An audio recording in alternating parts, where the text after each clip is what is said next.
Bonjour à toutes et tous et bienvenue sur la chaîne Mental Waves d'Alex Michel. Aujourd'hui, je suis ravie d'accueillir Gwen Clapp. Gwen est un thérapeute de l'âme. Bonjour Gwen. Bonjour Laetitia, et je passe le bonjour aussi à Alex, que j'ai pas encore eu l'honneur de rencontrer, mais je sais qu'il avait pris contact avec moi en privé et je le salue ainsi que toute votre communauté de la chaîne Mental Waves. Merci Gwen. Et puis merci d'avoir accepté d'intervenir pour nous parler de l'âme, hein, de converser avec son âme pour évoluer et guérir nos blessures. Alors, justement, je voulais te demander, Gwen, qu'est-ce que tu peux nous dire sur l'âme, sur comment être au quotidien pour gérer ses émotions et être aligné avec notre être intérieur? Alors, merci de la présentation. J'aime beaucoup le terme thérapeute de l'âme, puisque ça me rappelle des bons souvenirs. Et effectivement, on pourrait me qualifier comme ça, même si pour moi, notre âme n'a pas besoin de thérapie. Notre âme n'a pas besoin de guérison, parce que souvent on dit les blessures de l'âme. Puis finalement, je réalise que ce sont plutôt des blessures de notre ego.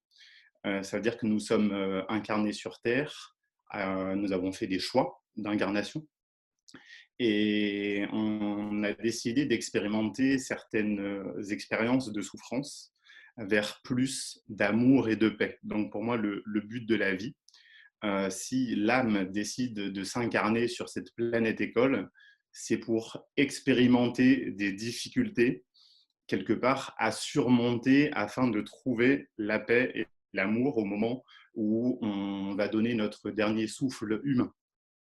Donc, à travers cela, effectivement, on choisit des parents généralement imparfaits, puisque personne n'est parfait, une société qui ne nous correspond pas forcément, et des choix de vie divers et variés vers des relations amoureuses, amicales, professionnelles ou peu importe, qui vont nous faire expérimenter des bonheurs, des souffrances. Et effectivement, comme j'en ai déjà un peu parlé, il y a aussi le fait qu'on s'incarne avec un ego. Et l'ego, c'est cette partie de nous qui a aussi besoin de s'incarner, qu'on ramène de vie en vie pour ceux qui croient aux vies antérieures. Et en fait, dont le but pour moi n'est pas de rentrer en guerre entre l'âme et l'ego, mais de trouver une unité qui permette justement cette paix intérieure et de comprendre que notre ego a des choses importantes à vivre et qui nous permet aussi de trouver cette paix avec notre âme. Donc pour moi, les deux sont absolument indissociables. Donc voilà, en gros, notre âme, c'est notre être de lumière, notre être divin, et qui choisit de s'incarner dans un corps de matière, tout simplement. Alors, notre âme, elle est parfaite, elle est remplie d'amour et notre ego, il est là pour… il est fait de toute notre expérience, de nos conditionnements. Il veut Mhm. nous protéger. Comment on peut faire face dans la vie à tout ce qui fait qu'on souffre, qui est notre ego, notre mental, pour trouver la paix, justement? Qu'est-ce que tu nous donnerais comme conseil? Bien, en fait, je vais commencer par dire que bien souvent, on confond la spiritualité et la morale. Tout simplement parce que de tout temps, on a voulu créer des divinités pour expliquer tout ce qui était irrationnel. Donc pour moi, la création, enfin pour moi, pas pour moi seul, d'ailleurs dans les livres aussi de théologie, on a inventé un concept de Dieu pour expliquer ce qu'on ne savait pas expliquer, le jour, la nuit, le bonheur, le malheur. Et en fait, hmm, si nous avions voulu vivre dans l'amour inconditionnel, en fait, on ne se serait pas incarné sur Terre. Donc, en fait, à partir du moment où on choisit de vivre ça, c'est pour en tirer des enseignements. En fait, pour moi, la vie est une succession d'enseignements. Et en fait, très vite, on réalise que quand on tire le bon enseignement, c'est-à-dire l'enseignement de sagesse, on évolue. Et lorsqu'on tire le mauvais enseignement, qui est donc l'enseignement de souffrance, et qu'on se braque et qu'on se referme à la vie, alors on crée du karma. Ça veut dire que notre ego prend note d'une souffrance qu'il va nous aider à éviter par la suite. Et paradoxalement, c'est quand on souhaite éviter de souffrir qu'on attire de la souffrance. Alors que quand je parle de bon enseignement, ce n'est pas un jugement justement moral, c'est plutôt l'enseignement de bien-être, de gratitude. Donc pour prendre un exemple concret, si quand j'étais enfant, j'ai été humilié par mes copains, mes camarades ou autres, en fait, l'ego va créer en moi un mécanisme qui va donc me faire éviter d'être humilié par la suite. Et par ce mécanisme, créer d'autres schémas euh, qui vont sûrement m'amener, moi, soit à humilier les autres, soit à me montrer meilleur que les autres. Donc ça, c'est ce qui crée le karma. Et à l'inverse, si on réalise que grâce à cette expérience, on a encore plus d'amour à donner autour de soi, et si on réalise que grâce à cette expérience, on a plus de compassion pour les gens qu'on estime être mauvais, alors on va éviter de rentrer dans ces schémas. Donc en fait, pour moi, toute expérience, c'est bonne à prendre. Et finalement, il y a les expériences, il y a les personnes qu'on rencontre dans notre vie. Et quand on trouve ce chemin de paix, on regarde les bonnes et les mauvaises expériences de la même manière. C'est qu'on se dit juste merci, grâce à ça, je suis moi au présent, tout simplement. Nos expériences nous font grandir. On apprend et on grandit, on s'éveille. Absolument, mais je précise justement parce que j'aime pas la notion de morale, de c'est bien, c'est mal, euh, qu'il n'y a rien à condamner et à juger. Mais à la fois, je trouve que mon approche qui vient du chamanisme, et j'aime bien dire l'inverse du New Age, c'est que tout n'est pas qu'amour inconditionnel, paix, lumière, etc.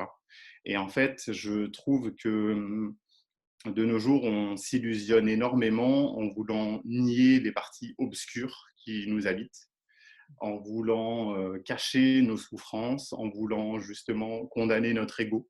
La majorité des gens que je connais dans les milieux de la spiritualité veulent absolument ne jamais montrer qu'ils ont de l'ego. Et en fait, on idéalise la vie spirituelle en se voulant être déjà accompli, alors que non, moi, ça me passionne réellement de comprendre les mécanismes humains qu'on estime être mauvais ou qu'on juge ou qui nous font croire que ce ne serait pas spirituel de se défendre, ce ne serait pas spirituel d'être agressif. Euh, On a En le droit fait, pour d'être en moi, colère, on a le droit d'être oui, triste. Et ouais, alors justement, tout est bon à expérimenter en fait. tout à fait. Et alors justement, comment accueillir ces émotions? Alors les émotions, les bonnes émotions de joie, de bonheur, d'allégresse, c'est très bien, il faut les exprimer. Mais comment accueillir et accepter les émotions dites négatives pour ne pas rentrer dans des pensées qui vont devenir récurrentes et qui vont générer après des sentiments, voire des traits de caractère qui vont s'amplifier, qui vont être négatifs? Comment en faire une force?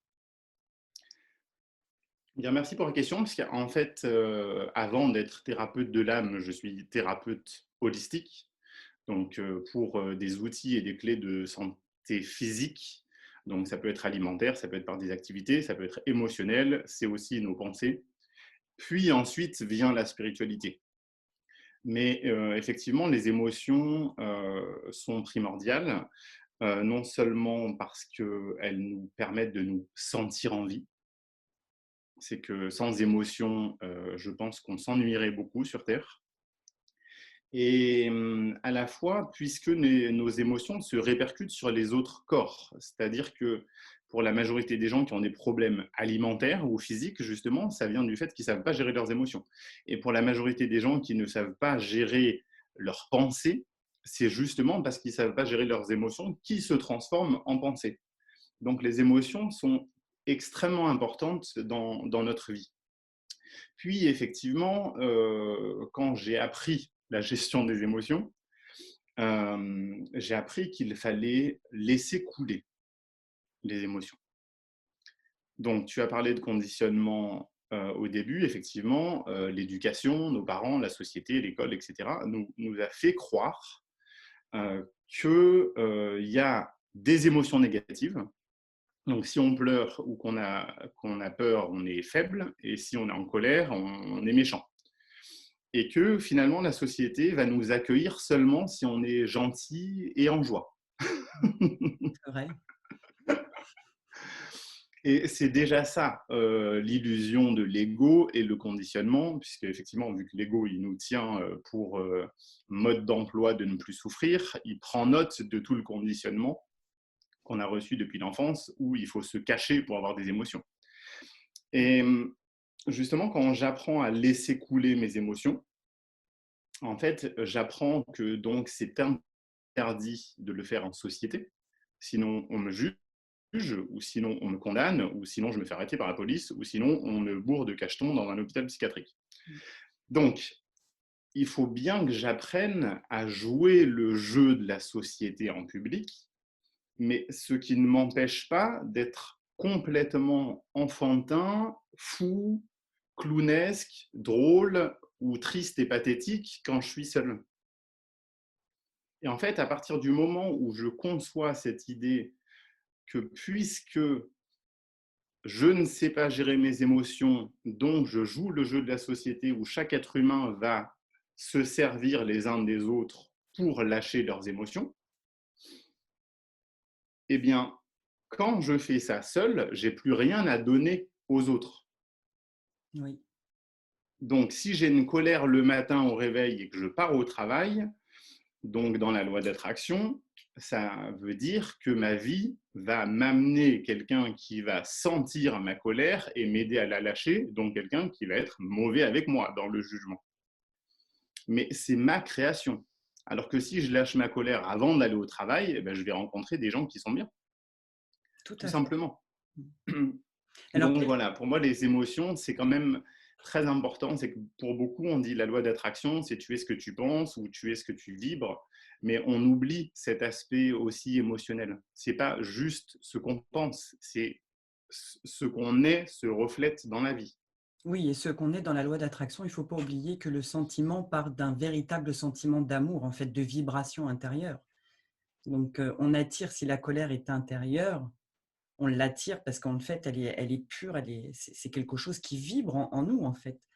Donc, si on vibre la Oui, colère, on attire la colère. Si on vibre l'amour, on attire l'amour. Il y a cette vibration.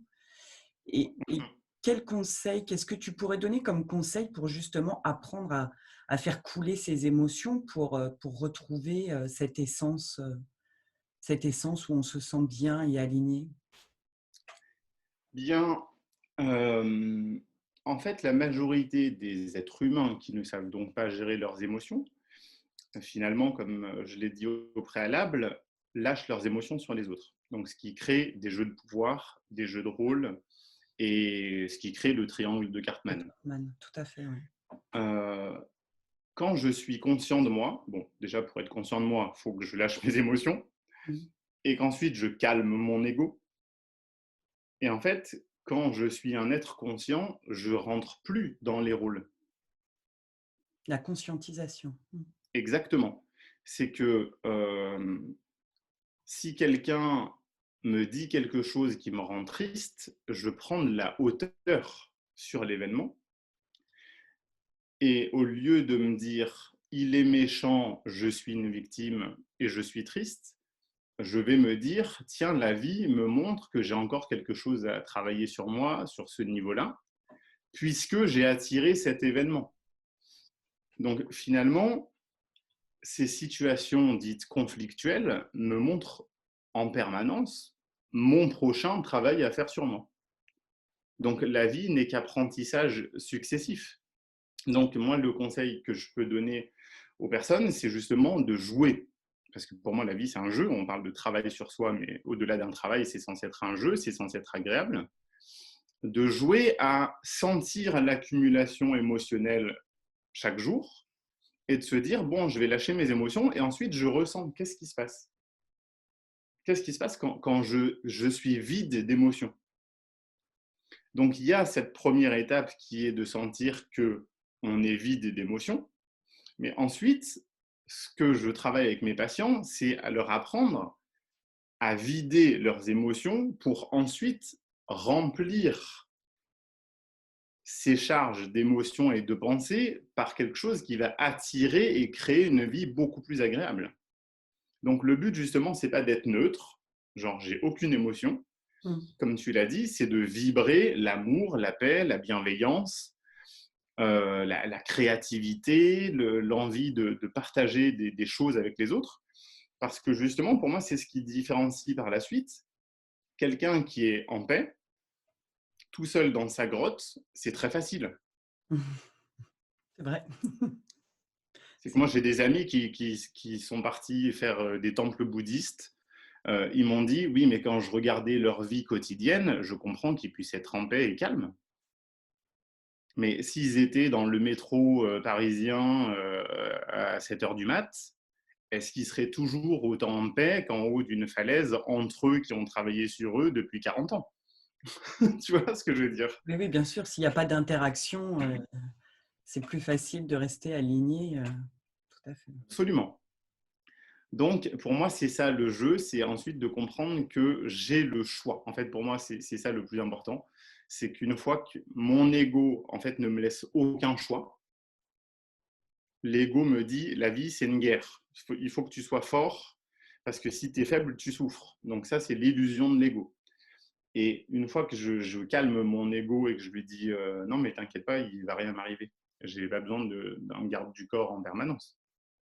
Regarde, la vie, elle est belle. Et là, je sens mon ego qui me dit, ouais, t'as raison, quand même, ça va. Donc, Donc apprendre peut-être à lui parler, à son ego, oui, le c'est nommer, tout à fait lui ça. donner un nom et puis lui parler, lui dire, «Je suis bien, là, laisse-moi faire l'expérience». Oui, et c'est ça que j'appelle trouver l'unité. C'est que c'est pas de dire mon ego, tu dégages parce que tu es mauvais. Mon âme, je t'appelle, je t'invoque parce que toi, tu es merveilleuse. C'est d'arriver à montrer à mon ego que les messages de mon âme peuvent lui être agréables à lui aussi. Donc, si mon ego, il veut que la vie soit un combat, j'écoute mon âme et mon âme me dit, ah, il y a quand même plein de choses merveilleuses sur Terre. Il y a des gens qui créent des associations, qui aident les gens qui souffrent dans les guerres. Tu as des gens qui inventent, qui innovent tous les jours pour dépolluer la planète.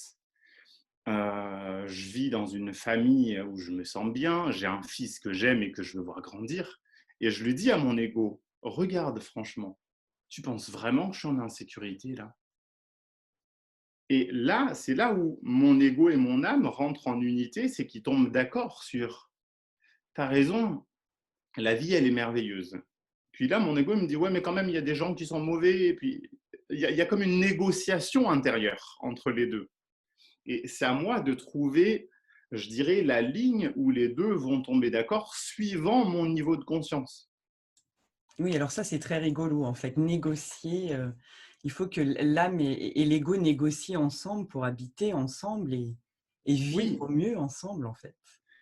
mais c'est pour ça que la souffrance coupe la conscience. C'est que je sais que beaucoup de gens qui n'aiment pas les discours spirituels prennent des exemples extrêmes. Donc ils vont dire, oui, mais est-ce que tu vas oser dire à une femme qui vient de se faire violer que c'est sa co-création? Est-ce que tu vas oser dire à des millions d'êtres humains qui se font bombarder que c'est leur choix d'incarnation? Ben, bien sûr que non. C'est qu'au moment où on souffre, l'enseignement de conscience ne peut pas rentrer. Donc d'abord, il y a un chemin de guérison à faire avant d'être perméable à l'enseignement spirituel. C'est qu'une fois que la personne s'est guérie de ses blessures, quand tu lui montres, et l'idéal, c'est même pas de lui montrer, c'est qu'elle-même le réalise, qu'elle en a tiré un enseignement grandiose, alors à ce moment-là, elle peut regarder le passé et dire ouais, c'est vrai. C'est vrai que ça a été une étape nécessaire. Et c'est quelque chose que je trouve magnifique. Moi, j'appelle ça transcender notre souffrance. Mmh. C'est que finalement, quand je vois mes patients ou mes amis ou d'autres thérapeutes ou enseignants d'ailleurs avec qui je suis ami, et qu'on parle des choses qui ont été le plus bénéfiques pour nous dans notre vie, souvent, ce n'est pas un événement magnifique. Mmh. Ce sont des événements difficiles. Oui, Mmh. en général, c'est moi, j'ai commencé à m'intéresser à la spiritualité quand ma femme m'a quitté et que je me suis retrouvé au fond du trou. Et d'autres gens vont dire, ben moi, j'ai eu un cancer du sein et ça m'a fait m'intéresser à la naturopathie et de fil en aiguille, je suis allé vers la réflexologie, etc., etc. Et cetera. Et en fait, c'est comme si l'événement dit dramatique Mmh. est vécu dans la souffrance. Puis, une fois qu'on met un petit peu de lumière dedans, la lumière, elle s'ouvre. Et on n'est plus à juger justement cet événement comme dramatique. On dit waouh, merci la vie. C'est que Et finalement, c'est comme si ce que je pensais être ma vie construite et bonheur s'est écroulé comme un château de cartes, m'a révélé que j'étais pas tant que ça heureux. Et la maladie ou l'accident ou le divorce ou le chômage ou tout ce que tu veux m'a montré qui j'étais réellement. et ça passe par cette phase d'acceptation, de conscientisation et d'acceptation, ou alors où se situe ce moment où les gens où on doit accepter ce qui est pour nous faire grandir, nous faire comprendre, apprendre? Bien, je pense que c'est plus qu'un concept spirituel et j'aime pas dire des phrases bateau, mais je pense que la réalisation de ce qui est, c'est quand, peu importe à quelle étape de souffrance, parce que ça sert à rien de comparer qui souffre plus que qui, Bien sûr. mais il y a la souffrance, finalement, donc la victimisation, Mmh. nous amène toujours à nous dire ma vie a été horrible, donc il faut qu'à l'avenir. Donc, c'est pour ça que, à mes yeux, l'ego se sert du passé pour faire des projections de l'avenir, donc on n'est pas dans le présent. Au moment où je vais très mal, justement, si je lâche mes émotions pleinement, et donc que mon ego ne me tient plus avec ce mécanisme de décentrage, il n'y a plus que qu'est-ce que je suis maintenant. Je ne suis pas le passé, je ne suis pas le futur, je suis maintenant. Et quand je suis maintenant, je suis en unité avec la totalité. Et c'est bien ça qu'on appelle vivre l'instant présent. C'est que tu écoutes, je ne sais pas moi, des Sai Baba, des Sadhgurus, des Dalai Lama, tous les grands maîtres spirituels ou écartelés ou peu importe, la majorité des gens, ils vont te dire, moi, j'ai réalisé ce que j'étais quand j'ai fait unité avec la totalité. C'est quand l'arbre, la rivière, le soleil, là, les flocons de neige devant moi, c'est moi, c'est ma réalité. Et S'émerveiller de cette toutes ces créations, en fait, de toute la création, universelle qui est le tout. Absolument, et c'est pour ça que pour moi, l'unité, c'est effectivement, ça part de l'intérieur, ça se reflète à l'extérieur, mais à l'inverse, comme j'ai pris l'exemple tout à l'heure du méditant dans sa grotte, Mmh. c'est que moi, les gens qui me disent en ce moment, tu sais, Covid, mesures sanitaires, manipulation des foules, etc. Donc, des fois, il y a des gens qui me disent, oui, mais tu sais, Gwen, l'important, c'est d'être en paix à l'intérieur. Et je leur dis non. C'est bien la paix intérieure, mais tu ne peux pas être en paix dans un monde qui a feu et à sang. En fait, à ce moment-là, la paix, elle se trouve, elle se retrouve quand tu participes à un monde meilleur. Il ne s'agit pas de se contenter de dire au présent, moi je suis bien tout seul. Il s'agit aussi de trouver une paix dans l'action qu'on met dans son quotidien. Et alors Donc, ce justement, qu'on peut appeler agir en âme et conscience. oui, très bien, oui, agir en âme et conscience. Alors justement, comment participer, à cette quiétude, à ce bonheur, universel, justement, quand, on vit des situations comme en ce moment où c'est compliqué, hein. Heu, bon, il y a des personnes dans certains pays vivent la guerre, d'autres, on sait que c'est la famine. On nous, aujourd'hui, Mmh. en France, enfin pas en France, dans le monde entier, mais on a cette crise sanitaire et pour autant, on est à l'abri, on a des logements, on a chaud, on a faim, on peut boire à volonté et tout ça et pourtant la vie est compliquée. Comment faire pour rester en paix et participer, à cette amélioration, Mmh. à cette conscience et à cette élévation justement pour aller vers un monde meilleur?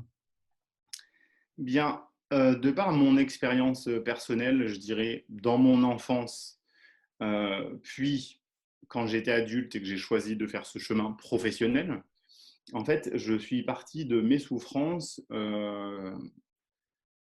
enfant à Madagascar, bon, j'étais métisse, je ne vivais pas à Madagascar, mais quand j'allais à Madagascar, je me disais: «Tiens, c'est fou quoi, le la pauvreté, la misère, les gens qui ont de l'argent, ils peuvent tout acheter, la prostitution, la corruption, tu peux payer la police, tu peux payer des juges, tu peux faire n'importe quoi, hein, et t'en sortir et la vie est injuste».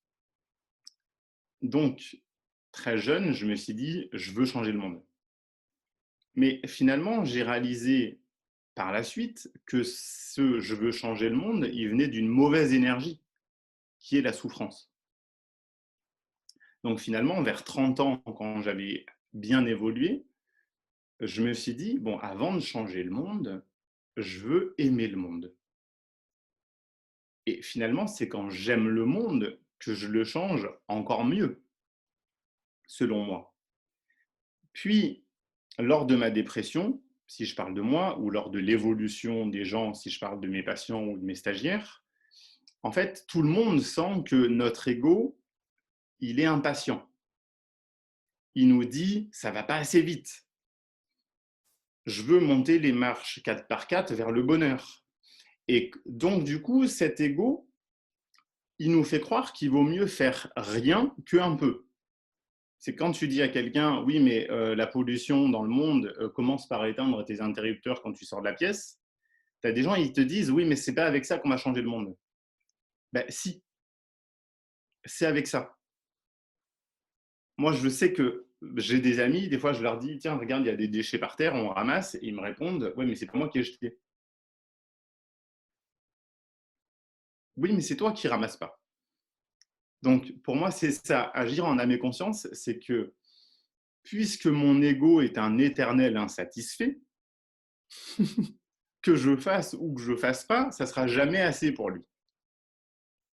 Donc j'écoute mon âme, encore une fois, quand je me recentre, et mon âme, elle me dit: «Fais un petit peu chaque jour». Mmh. Et d'ailleurs, c'est bien pour ça que je fais ce métier. C'est que moi, mon métier, ça sert juste à dire aux gens, si tout le monde fait un petit peu chaque jour, on n'a plus besoin d'attendre de sauveur et de messie. Bien sûr. Surtout en ce moment, il y a les élections américaines, il y a plein de gens, je leur dis, mais je sais pas, moi, tu habites à Paris, moi à Genève, est-ce que Trump, il va changer ta vie? Donc les Trumpistes et les, on dit pas les Bidenistes, tiens, c'est marrant. Enfin bref, donc les démocrates, ils vont attendre un autre messie. Et en fait, quand on cherche des sauveurs et qu'on dresse des bourreaux, on se déresponsabilise de sa vie. La responsabilité est importante, cette notion d'accepter et de comprendre qu'on est responsable de sa vie, de ses choix, de ses actes. Donc, Oui, tout comme l'adage dit: «Sois le changement que tu veux voir dans le monde». absolument, absolument. Et c'est vrai que dans ce dialogue intérieur entre âme et ego, je sais qu'il y a un moment où, plusieurs moments même dans ma vie, où mon ego me dit, Mmh. ouais, mais regarde, Gwen, tu changes pas le monde assez vite, franchement, on fonce dans le mur. Et je trouve ça drôle, c'est que finalement, là, je réalise que le but, c'est pas tant que ça de changer le monde et d'arriver à un moment où on s'est dit: «Ah, bah ça y est, j'ai tout fait. Je vis dans un monde parfait». Mais c'est pas ça. En fait, l'essentiel, c'est juste pour moi de pouvoir se coucher chaque soir en se disant: «J'ai fait quelque chose aujourd'hui». Mmh. C'est que le jour de notre mort, on dit le jugement dernier, mais c'est de pouvoir se retourner sur sa vie et de se dire, ben, j'ai peut-être pas changé le monde, mais j'aurais fait de mon mieux. J'aurais fait de mon mieux. Être fier en fait de ce qu'on a fait. Ouais, aimer ce qu'on est, ce qu'on fait, c'est et aider. Je pense que c'est pour ça que pour moi, il y a l'amour pour soi et l'amour pour les autres qui se mélangent. C'est que je peux m'aimer, soit, mais je ne peux pas m'aimer totalement si j'aide pas d'autres gens à s'aimer. Mmh. Et c'est là où on voit que la conscience personnelle, elle est intrinsèquement liée à la conscience collective. Donc, on retombe sur l'unité. C'est que c'est tous ensemble qu'on change le monde. C'est que le mécanisme, tu sais, de chercher des sauveurs fait qu'il y a 7 milliards d'êtres humains et on va dire aux 10 les plus puissants, bon, vous tirez le monde vers le haut ou vous tirez le monde vers le bas.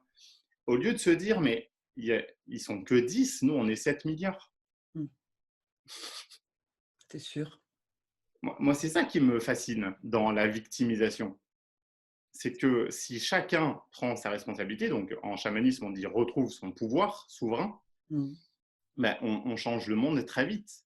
Donc, en cette période-ci où effectivement les émotions sont exacerbées, je trouve que mon rôle à moi, mais j'espère que ça va parler aussi aux auditeurs, c'est de calmer les excités. Ne pas aller dans les extrêmes. Voilà, c'est que le monde ne se divise pas en deux catégories, les gens qui ont peur et les gens qui sont en colère contre le système. Le but, c'est de dire aux gens qui sont en colère, mais tu sais, tu peux rassurer le mec qui a peur, au lieu de l'insulter. C'est que finalement, ça rejoint d'ailleurs l'art de la guerre et le prince de Machiavel et toutes les stratégies de manipulation individuelle et de masse. C'est que diviser pour mieux régner. Donc, c'est très simple de comprendre que ce qu'on a de mieux à faire, c'est de rentrer en unité, d'être solidaire, de nous tenir par la main, de nous aider à évoluer, à grandir. Donc, moi, ce que je préconise actuellement, parce que la vie est un chemin d'évolution, oui, je suis pour faire la révolution. Mais j'ai pas envie de dire aux gens, on va dans la rue, on casse tout. En fait, pour moi, le principal, ce serait plus de faire un appel. J'en ai parlé à la solidarité, mais aussi, quelque part, au soutien les uns des autres. C'est que les restaurateurs et les cafés, on peut dire ouvrez contre la loi, mais c'est eux qui se prennent les amendes. Ben, dans ce cas, nous, consommateurs, il faut leur dire ben, vous ouvrez, je viens, je paye, je t'aide, je te soutiens. Et faire un appel aussi, j'y pense récemment, à dire ben, les policiers qui sont diabolisés en ce moment depuis quelques mois pour différentes affaires et scandales, il faut leur dire mais c'est pas qu'on vous déteste, la police. C'est juste qu'on vit une période où le policier nous fait peur de l'amende, nous fait peur d'être tapé, nous fait peur d'être agressé. Donc finalement, moi je ferai aussi un appel de dire les policiers, les juges, etc., soyez dans le camp du peuple. Le but, c'est pas d'être contre les uns et les autres, c'est de nous soutenir. C'est Et d'être tu dans la sais, compassion finalement. C'est bien d'être dans la sûr, compassion, la compréhension de l'autre, de son histoire, de ce qu'il vit, du pourquoi il le fait. D'avoir, cette capacité à se mettre en observateur pour mieux comprendre pourquoi l'autre nous blesse, heu et pourquoi nous aussi, ça nous arrive de blesser les autres. Donc développer cette compassion, cette bienveillance. Alors on sait que c'est des termes qui sont beaucoup employés, mais c'est vrai, cette bienveillance, cette compassion, c'est ben, je nécessaire. prône la bienveillance. Donc pour moi, c'est pas forcément un terme galvaudé comme si c'était trop bisounours, si tu veux. C'est que oui, effectivement, la bienveillance. Mais pour moi, l'histoire de l'humanité nous a montré que les peuples ont réussi à faire des choses magnifiques Mmh. quand la police ou l'armée ou les forces de répression, si on veut, ont posé leurs armes par terre et ont dit on est avec vous. C'est qu'une révolution, c'est pas toujours dans le sang. c'est qu'il y a un moment où la solidarité qui se crée doit dire, bon, il y a des gouvernants, on va peut-être pas leur couper la tête parce qu'on n'est plus au XVIIIe siècle, mais on peut faire quelque chose de mieux puisqu'on a évolué. Tu vois, c'est- Être pacifique, rester dans, voilà, être pacifique. oui, c'est ça. Et pour moi, c'est à divers degrés. Là, on parle de politique, mais on pourrait parler d'économie aussi.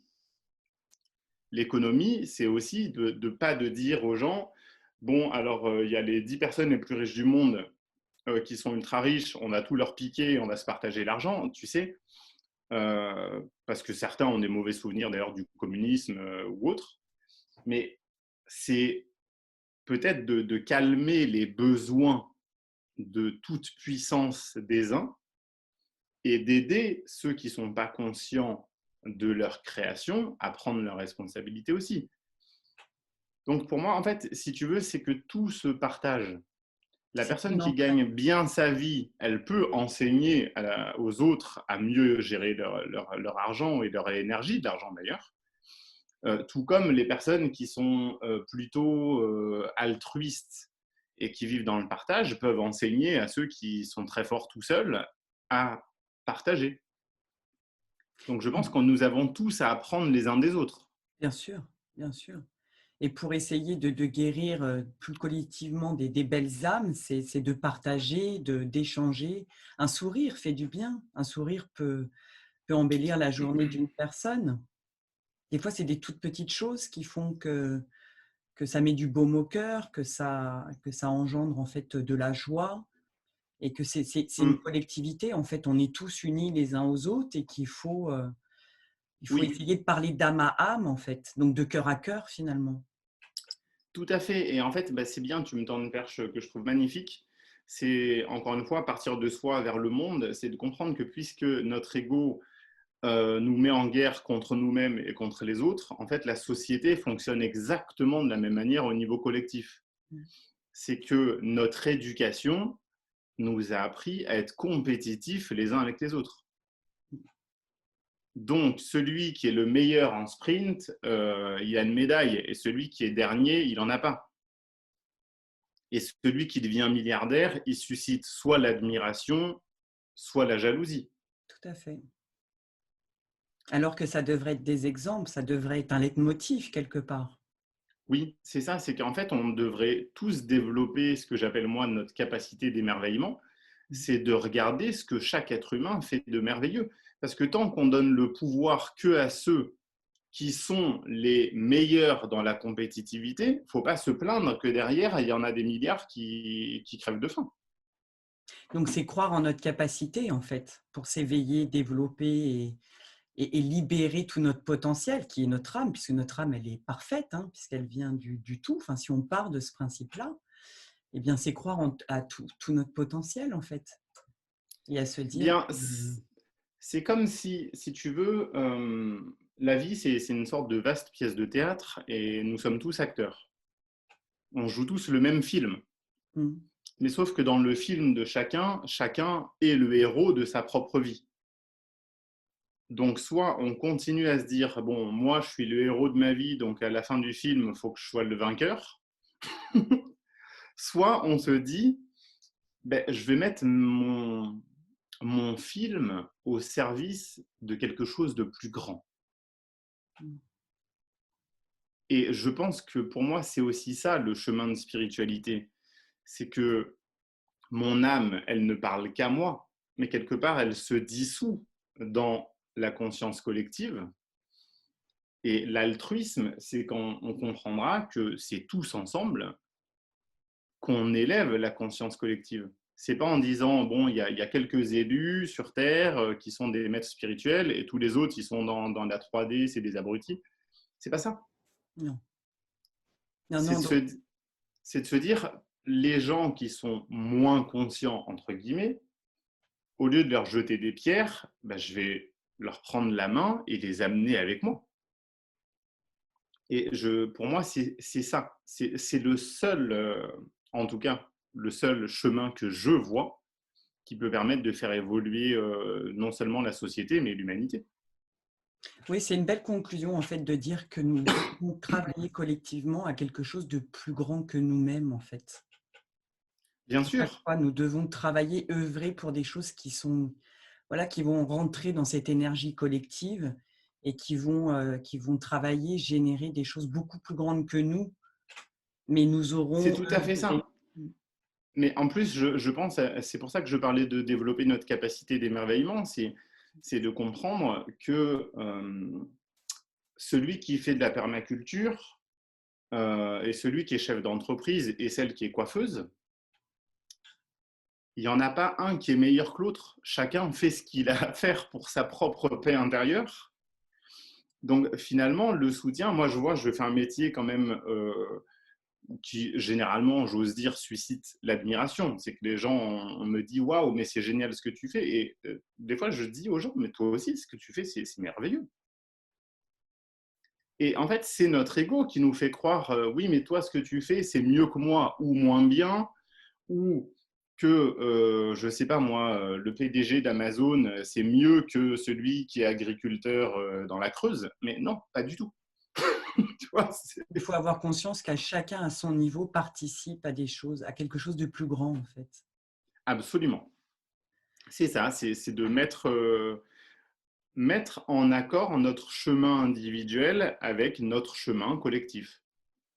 Et c'est pour ça que, tu sais, puisque cette vidéo est dédiée quand même au langage de l'âme, en fait, plus le temps passe et plus je réalise que soit mon âme elle me parle à moi, ton âme elle te parle à toi, mais si chaque être humain hmm, observe la manière dont l'âme communique avec lui, Mmh. en fait, nos âmes à tous, elles nous amènent dans la même direction. Tout à fait. Et quand je fais du channeling et que je parle avec des guides spirituels, ou quand je lis le channeling ou que j'entends le channeling d'autres gens, nos âmes et nos guides spirituels et les gens qui parlent avec Dieu, tout ça, c'est que des mots, mais ça parle la même langue. Mmh. Le langage de l'amour. Absolument. Mmh. Donc c'est très important pour moi de comprendre que la paix et l'évolution de la société et l'amour pour soi et autrui, c'est une seule direction. Finalement, il n'y a que le mental qui segmente et qui sépare, alors que finalement, quand je vais vers plus d'amour, je trouve la paix, et quand je me mets au service d'autrui, j'ai plus d'amour pour moi-même, Mmh. tout est lié. Ça peut paraître bateau, mais c'est ça, le maître mot, c'est l'amour en fait, hein. Ce que tu nous dis, c'est, soyez amour, parlez amour et être dans l'amour des autres en fait. Oui, mais quand même, c'est bien, ma conclusion va être dans le sens aussi de l'intro. L'amour, oui, mais pas que. C'est que je pense que pour plus d'amour, il faut quand même aller observer sa haine. Oui. Il faut quand même aller regarder là où ça va pas. Moi, je suis très jungien. Mmh. Donc, j'aime beaucoup l'enseignement qui consiste à aller mettre de la lumière dans l'obscurité, d'aller éveiller l'amour dans la souffrance. Donc, Mmh. en fait, tant qu'on est sur Terre, on ne sera pas capable d'un amour inconditionnel, mais je pense qu'on peut tendre à une évolution quotidienne Donc ne vers, pas avoir vers peur de ces cet ondes, idéal. voilà, ne pas avoir Ouais, peur de je ces ondes, pense de ces qu'il y a souffrances. deux chemins. Oui. C'est tout à fait ça. Je pense que dans notre vie, il y a deux chemins. Il y a le chemin d'amour et il y a le chemin de guérison. Mmh. Donc, j'aime ce que je fais, j'y vais. Et tout ce que j'aime pas et que je juge et qui me révolte, ben, j'y vais aussi. Oui, Sinon, je suis dans le déni de la moitié de moi-même. tout à fait. Mm. Donc accepter ses souffrances, accepter ses émotions, ses peurs, sa partie d'ombre pour mieux les comprendre, les accueillir et aller vers la lumière en fait. Absolument. Je pense que c'est justement notre humanité. C'est accepter notre humanité, aimer notre humanité et de ne pas se vouloir divin tout de suite. Oui. Sinon on ne serait pas sur terre. Voilà, tout à fait. Donc, je suis très content d'ailleurs du cheminement parce qu'on retombe sur nos pieds.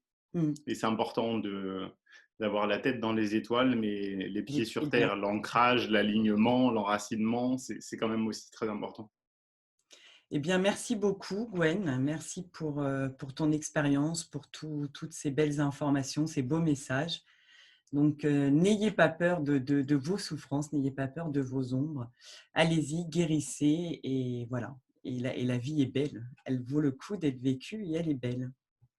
Oui, bah, je te remercie aussi, Laetitia, non seulement pour l'invitation, mais parce que l'échange était très fluide et très agréable. Et effectivement, mon petit slogan, c'est «Je nous aime», parce que c'est un slogan justement qui appelle à l'unité. Donc, je m'aime et je vous aime, donc je nous aime. Merci beaucoup Gwen et puis à très bientôt. À bientôt. Au revoir. Voilà.